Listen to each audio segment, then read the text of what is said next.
Well, welcome to Just So You Know. I am your host, Alethea Jenkins. What's going on, you guys? We are going to have some interesting conversation today, as usual. But let me tell you what I do on this show before I get to running my mouth, because y'all know that I can do that.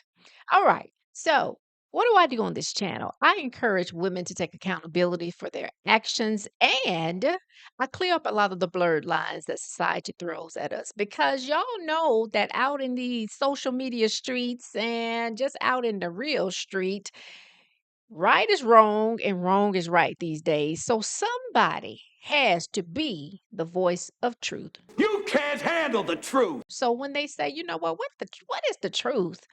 I say, I'll do it because you know Aletheia in Greek is truth, right? And I promise you that is a calling on my life to tell the truth, sometimes to a fault, but I'm finding balance in that. So, what are we talking about today? Yesterday's show was very interesting. And if you have not watched it, please go and watch my episode 1 because you guys know that I told y'all that I am rebranding what I'm doing in social media. So this is one step in that direction. And so yesterday I did a show all about this guy. His name, his YouTube handle is Ask an Older Man. He has a lot of information about women that are dating that are over 40 years old and just a lot of a lot of good information, or should I say, what's the word I'm looking for? Advice. That's it. A lot of advice for women, and just that swift kick in your behind. So at the end of that show, one of the things that was mentioned was the fact that women are not supposed to be looking for men, which means all that other stuff that we're not supposed to be doing is true as well, like asking men to marry us.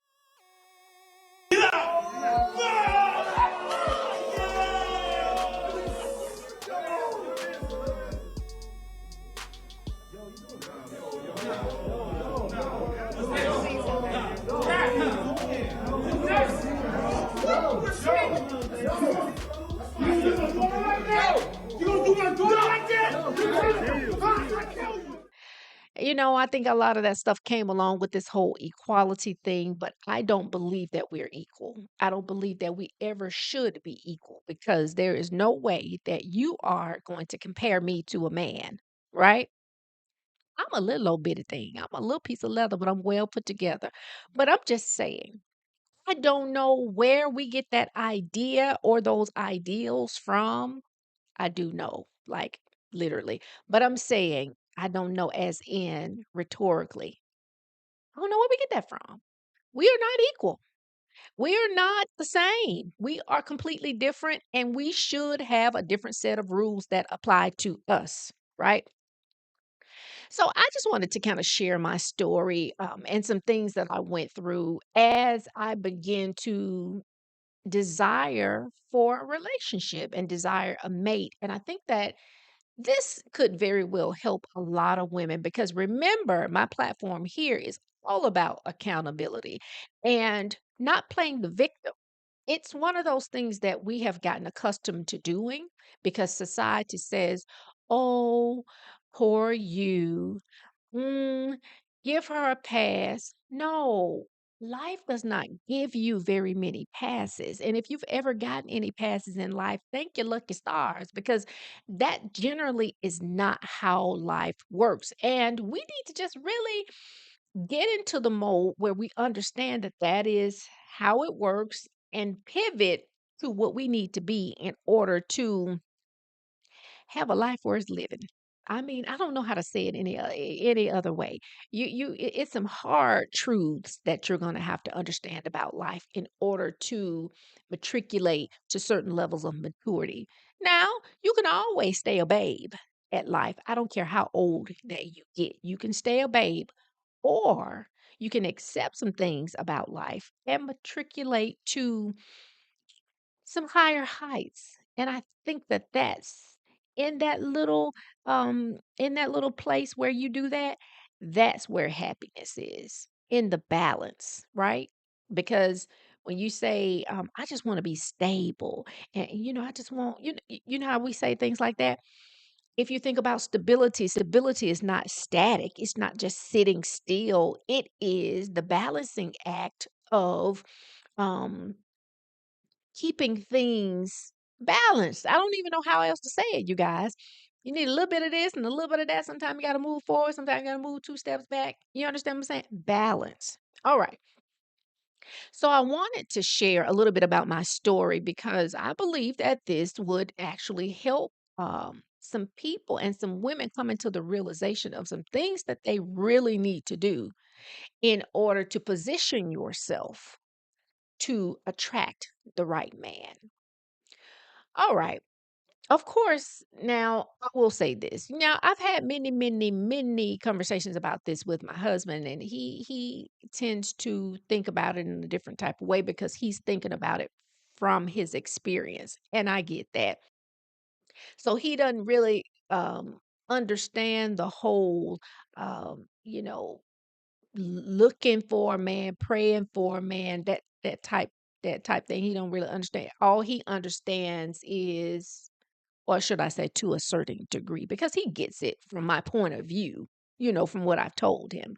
But to understand and walk it out through really my eyes, he doesn't really get that because he's not a woman. And that's okay.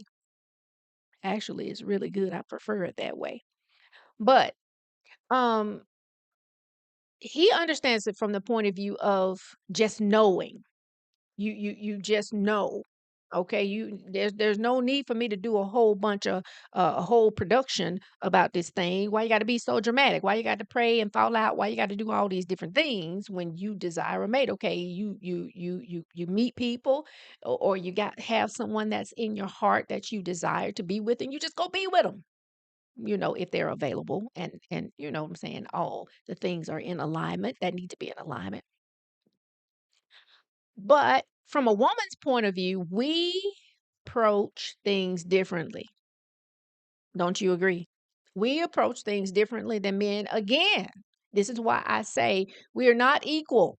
So y'all cut that mess out. I'm an equal partner. No, you are not. You're not even designed to be equal, right? So cut that mess out. So we different. All right. We agree, right? So one of the first things that I had to uh, come into the realization of, and these were hard things, y'all. I mean, have you ever had to deal with yourself? Have you ever had to deal with yourself? That can get ugly. When you really have to sit down and deal with yourself and sort out all of the relationships, like, hold on, wait just a minute. Let me see if I can figure out why I was in search of certain relationships, why certain things happened, why that one ended, why that one ended. You just sit down and you just chew on it and chew on it, and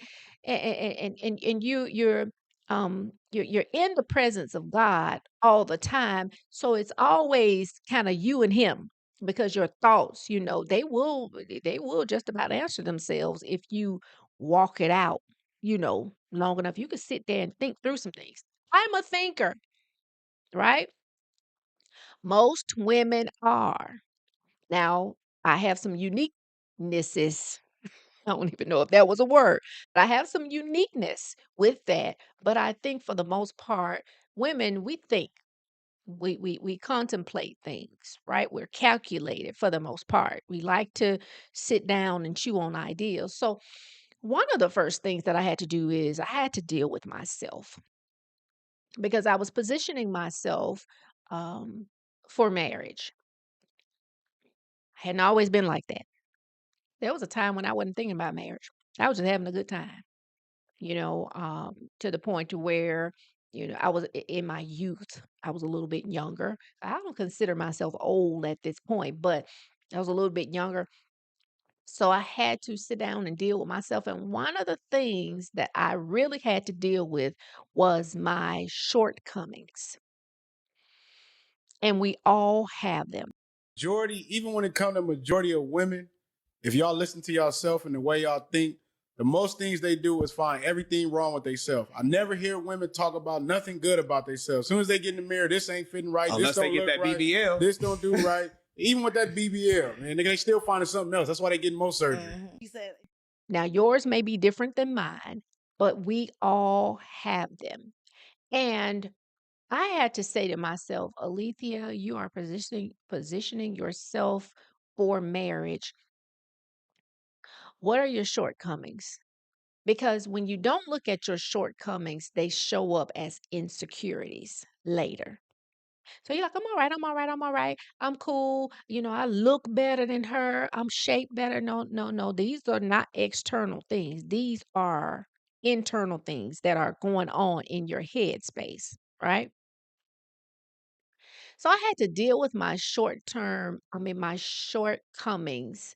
Um, and I think when I zoned into the shortcomings, I was spot like a bullseye on my loneliness. I had to deal with the fact that I felt very lonely a lot of the times. And I questioned myself. I said, Alethea, and she said, huh? I said, are you just want somebody there? Is that it? so very often people want to be with somebody because they don't want to be by themselves. Well, here's a question. If you don't want to be with you, why does anybody else want to be with you? Oh, we live in a world where we expect something or someone outside of ourselves to make us happy. Remember, the only relationship that you can ever have is a reflection of the one you're having with yourself. So if you want somebody really good and wonderful in your life, start with you. Are you just wanting to be in a relationship because you are lonely? And I said, wait a minute. That's something to think about. Maybe I'm just lonely. I'm one of those type women. I don't run with a lot of women. I'm very selective about who I have in my inner circle because not only am I like that about men, but I'm like that about women. Like I can't do a whole bunch of dating. I can't date 5 or 6 men. It takes too much of my energy, right? I was never like that when I was dating. Of course, I'm not like that now, I'm married. But I'm saying I was always very selective. So it wasn't a whole bunch of people around me anyway. However, I had to deal with that loneliness, and it was a monster to deal with because I had to say to myself, you're putting someone there because of your own selfish need for body to be there with you all the time. And working through that, I had to deal with the fact that if I put someone there, is he going to always want to fulfill that need? And I'm going to tell you the best gauge, and I'm saying if you're at least even fairly healthy in your mental state, if you ask yourself the question, would I want to do that with somebody? Just always available every time they call. Just sitting in the room with them all the time, looking in their face. Just always got to talk to them all the time. Always got to tell them they look good, they smell good, you love them. Do you, Alethea, want to deal with that? I said, no, ma'am. No, no, ma'am. Because now I'm talking to myself. Now, because you know how you like your alone time sometimes.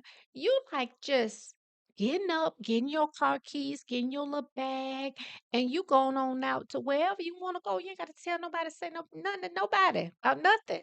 Even if you had a boyfriend in that time, but you like your alone time. So I said, okay, you got to deal with your loneliness. And one of the things that I did to combat my loneliness, I got involved in some things that I felt like were steps towards things that I wanted. Okay, one of the things I did, and some people may think that this is lame, just L7 behavior, but for me, it was a step towards what I wanted in the future. I said, okay, I want to do this whole podcast thing. I want to do this whole teaching thing. So what things help to put one foot towards or one step towards getting those things or attaining those things or being better at those things? So I said, okay, let me find me a Toastmasters group. So essentially what I'm telling you is I got busy. You ain't got time to sit around and think about what you don't have when you got stuff to do. And there were some other things, but I'm just saying some of the things that I did were like that, right? And need I'm not tell you what I'm not telling you. I'm not telling you that you should stuff the feelings that you have back and just fill up those spaces with stuff so you don't feel them anymore. No, no, that's not what I'm telling you. What I am telling you is the loneliness was essentially connected to boredom. It was connected to those spaces where I feel like, "Oh, I need something to do. I need, s- I'm bored. It's not that I couldn't be alone at any point in time, but I had to address the issue, the elephant in my room, the room of my mind. What do I want a relationship for? Why do I want to be married? Why do I want this? Right? So I had to deal with myself. And so I think the next thing that I had to deal with was my body. There were a lot of things, you guys, that I kind of glazed over in my thinking. Okay, you are getting to almost a senior level age, and there are some things that may be going on with you. Now, you get married, and there's going to be an expectation on your wifehood, right? There's going to be an expectation. And I'm pretty sure that just like me, nobody's signing up for anybody with a lot of ailments. Not at this age. I'm 47. So, not at this age. So, it behooves you to go ahead and go to the doctor, making sure get everything checked out. And then it was those little bitty things that you keep glazing over that's happening that you need to figure out what is this and what do I need to do about it? Okay, you're hot a lot often. I'm talking about sexually hot. I'm talking about temperature hot a lot often than you were back in the day. So what is that? What's that, ma'am? Okay, you sometimes you fatigue and you're tuckering out a little bit quicker than you used to. What is that? So those are actual physical ailments, but then I had to learn how to take care of my body. Once I go to the doctor and I decided, okay, we got that under control. Okay, we need us some little iron in our blood. We need we okay, we got all these things, right? Okay, so now how do I take care of that naturally? Because remind you, nobody is signing up for nobody's sick leave. Now, does that happen during the course of a relationship? It is absolutely possible. Because as strong as we are, our bodies are also very frail. And time brings about a change. It absolutely does. And so the body, the way that we eat and our environment and the lack of exercise and all the other things, the other toxic things that we have in our lives,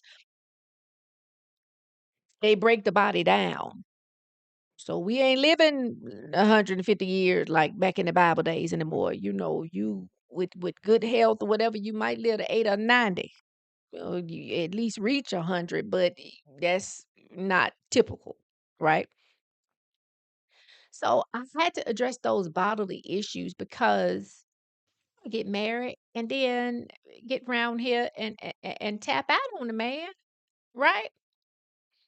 I had to learn how to feed myself, how to eat. You're like, Alethea, you didn't know how to eat. Yeah, and no. Because somewhere down the line, I got older.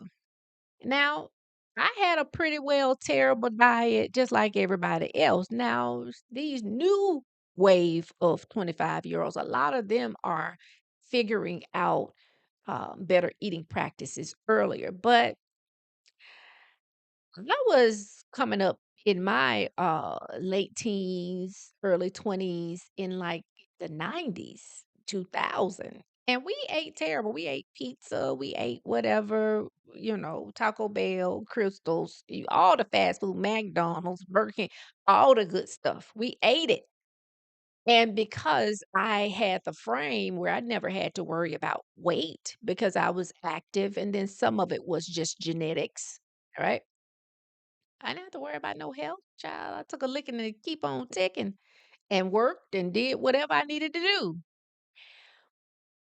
But I had to deal with that because, it came back to bite me in my 40s. So I had to learn how to eat. I had to learn how to really take care of myself. Okay, what vitamins and minerals am I missing? Right? Because those missing elements to your body can make you feel like you about to tip on up out of here, right?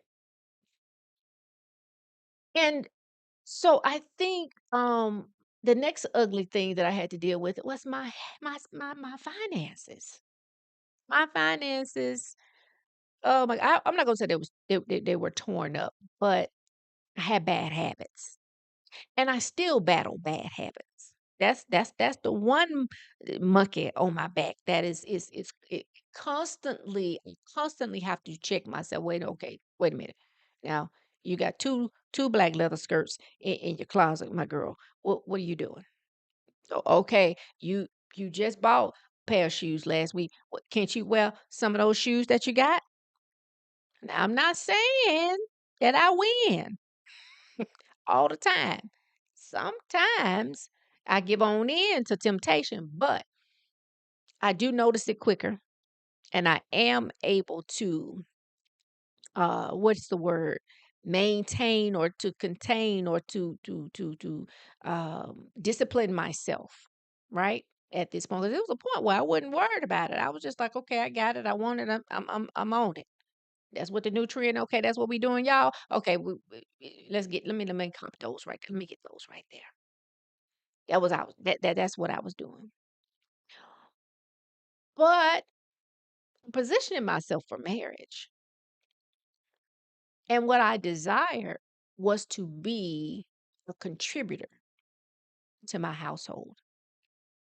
Now, I'm one of those women that believes that a man should provide. And I'm saying he should be a big giver. But that does not absolve me from doing the same. I wanted to be able to contribute to the point to where if anything happens with him, I can continue what we started or what he started as far as being the breadwinner or the provider. It's just my belief system. So maybe you believe that the woman should be believe what you want to believe. This is believe that a man should protect and provide. Those are two chief responsibilities that I believe that a man should step into as far as the family is concerned. But that does not, might I add, does not absolve the woman from having some of those same responsibilities. There is a place for you to provide and a place for you to protect as well. Now, it's not equal. but there is a space for you to do the same. And I wanted to be a contributor. And unfortunately, the money that I make off of my 9 to 5 is not infinite.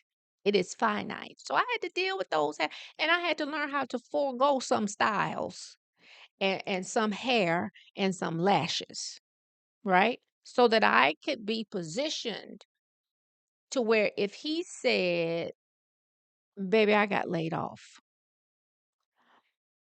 I need you to hold us down for 6 months, 5 months until I can get back on my feet. Okay, we cool, baby. We good. We good. This is the healthy element of thinking that I had to adopt, right?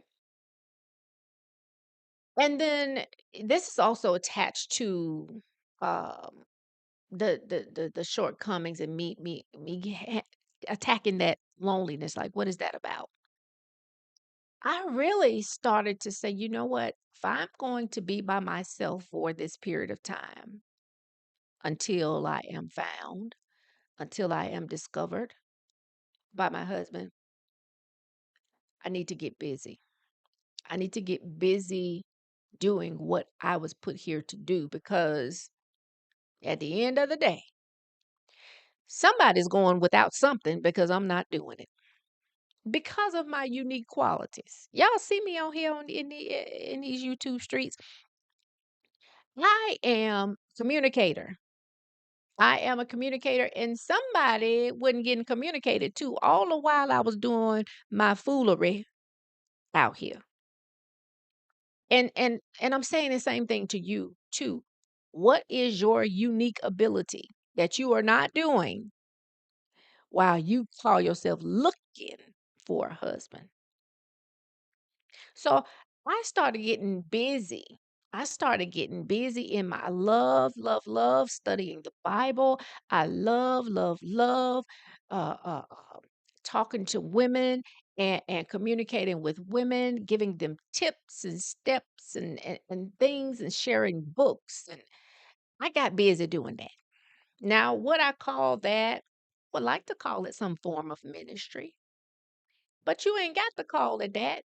You can call it paying it forward. You can call it whatever you want to call it. I don't know that I don't know what to call it at this point because it was a lot more um, happening with my purpose because my purpose was growing and developing as I stepped into it. I'm like, oh, I didn't even know that I could do that.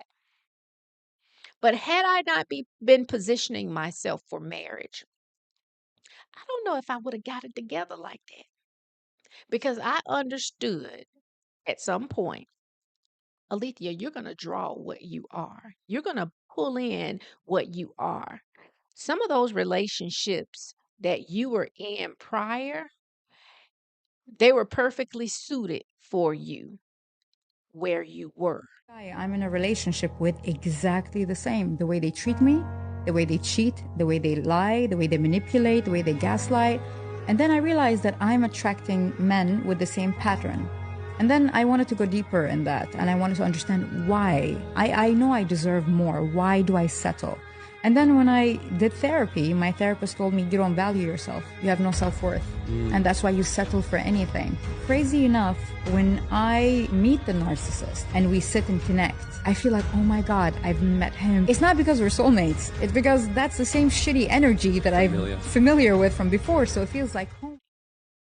Y'all, I'm telling y'all, when I figured that thing out, when I figured out that all you got to do is be it. If you be it, then you're gonna you're gonna draw that in, and that'll be the thing that sticks. Now, tell you what I'm not saying. I did not draw someone that was just like me, but an absolute perfect complement. And at the core,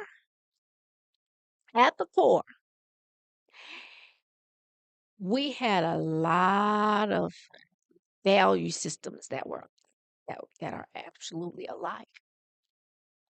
And I think that that's the problem with a lot of these things that I'm running down to you guys. That's problem with why a lot of marriages break up. I know that it was a lot of the reason why I couldn't stay in a relationship the way because my thought processes were different. I just thought, oh well, you know what? He ain't answering the phone. That would get it would irritate me because I was lonely. Do I still have those moments now? Yes, but I understand now that it is natural.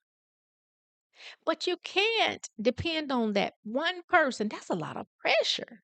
You depend on that one person to keep you from being lonely. That's not how that works. You marriage is an entity all by itself. That's a whole separate thing. Here's the rule of thumb the way that I think of it. Have you reached a certain optimal level in handling you? Has he reached a certain optimal level in handling him?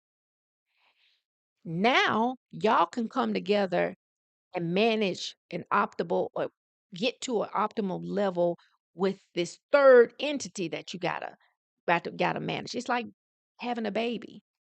You can't take it. I've always told my sons this. Listen, don't you spread your seed long and wide and bring a child here and you can't even take care of yourself. So if you're still struggling with you, don't you don't you seek to have another union because it's going down, it's going down quick. It's going down quick.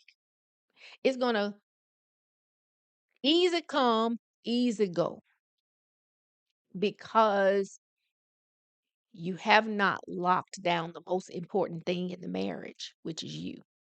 And he's got to lock down the most important thing in the marriage, which is him. And so we get in our relationships, we have wrong expectations, and we were looking for saviors. Whether you're thinking to yourself, "Oh my God, I really need somebody to work on this car, to take this car."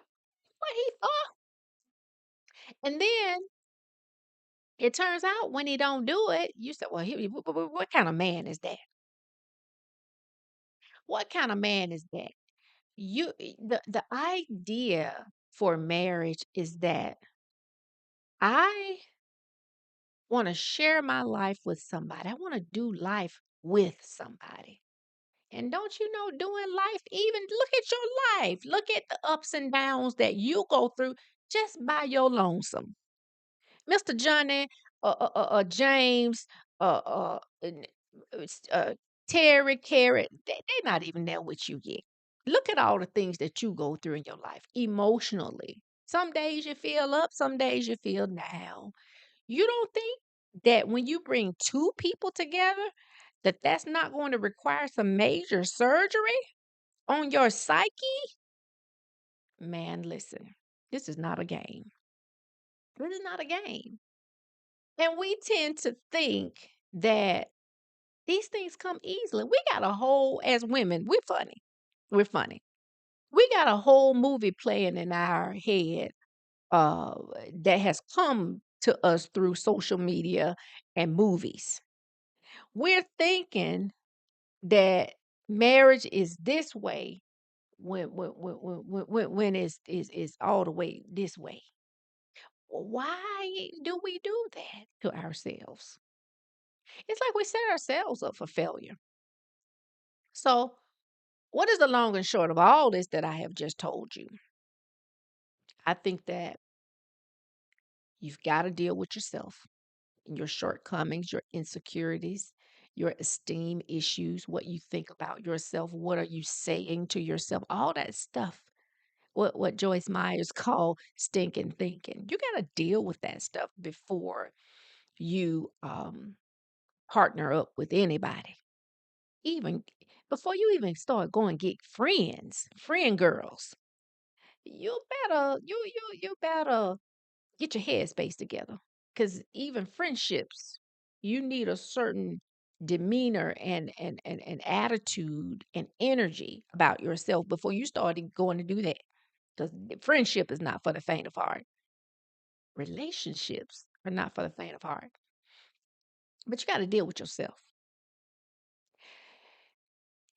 If you have some issues health wise, you need to be dealing with that. You need to be dealing with that. And coming together with a man and you're sickly, that need to be probably the last thing on your list because you ain't gonna make nobody no good wife or good nothing if you're too sickly to live life, to do life. Now, anything could happen, y'all, but I'm just saying, let's be realistic. Let's be realistic. And I think, when we're dealing with our body, many things that we're seeing in social media, they are symptoms. Okay. You don't want to got the biggest booty you can find. Your eyelashes is here from and I'm in Alabama. You're from Alabama to New York. What is all of that about? You got on every extension that can have. Nail extensions, hair extension. I love it. But what I'm saying is what I'm saying you got to have some balance with that. So the body is not just for adornment, right? This is your temple. Without taking care of it, and then the outward expression of that, if that's a little off, yeah, that part. So I think that along with the financial element of it, you ain't got to be rich. Most men are not even looking for women that earn more than them. We boast and brag about that because I guess we ain't never had nothing. It appears. But most of them saying, I ain't looking for my man, I ain't looking for my woman to take care of me. I'm actually looking to take care of my woman, the woman that is deserving, the woman that knows her place. Because we got a place just like they do. Just like they do. It's not, oh, Alethea, we gonna kick you out the club because you sounding like you done switched teams. No, I haven't. No, I haven't. You have a place and a role, just like he has one. Now, can the roles get flipped every now and again? Yeah, absolutely. This is life. But there is a space and a place. I almost said get your face in the place. Y'all know what I'm trying to say to you, right? And then I think the last thing is purpose. Purpose is so important because that is where your happiness is. It ain't in no man. It's not in the man. He comes along as a person that you can share your purpose with. Purpose ain't in him per se. Happiness is not in him per se. These are all internal things that we need to stop making external things. It's not in the car. The desiring of the car is symptom. Nothing wrong with it. I like things and stuff just like the next girl. But it is not in those things. And these are some of the things that as you position yourself for marriage that you got to deal with. Well, that's all I got to say. But you know what? I'm just telling y'all, just so you know. I love y'all so much. Listen, if you have enjoyed this, chuckled, or learned anything, or it's just been entertaining all the way through, make sure you hit that like button and subscribe to my show so that you can know what I got coming up in the future and future shows. I want to see you there. Listen, drop me a comment down at the bottom. Let me know what you think. How you feeling about positioning yourself? Are you dealing with loneliness? What's going on with you? But until next time, I'll talk to you guys back real soon. Bye for now.